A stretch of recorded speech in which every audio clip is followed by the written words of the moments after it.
Chasing rainbows. Chasing rainbows.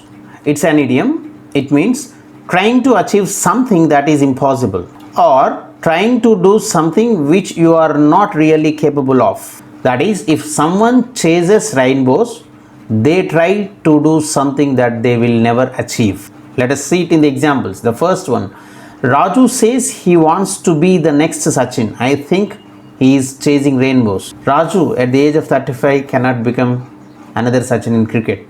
So that's the reason he will never achieve it. So he is chasing rainbows.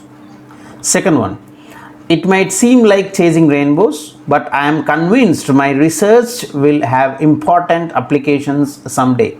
So others think that I am really doing some impossible thing. I am really chasing rainbows, but one day they realize that my research results will be useful to many people. Third one, my brother wanted to go into business, but our parents and his friends told him to quit chasing rainbows. So parents and friends are telling my brother to stop doing unnecessary things which he was not capable of, because they know his capacity. That's the reason they said to quit chasing rainbows. Fourth one, you can't chase rainbows your whole life.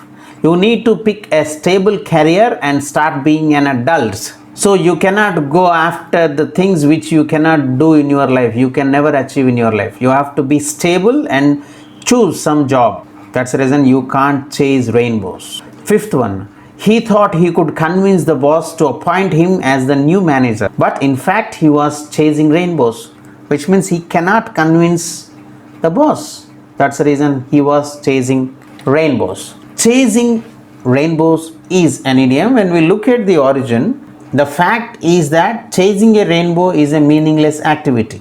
It is a total waste of time because you will never succeed in catching any rainbow.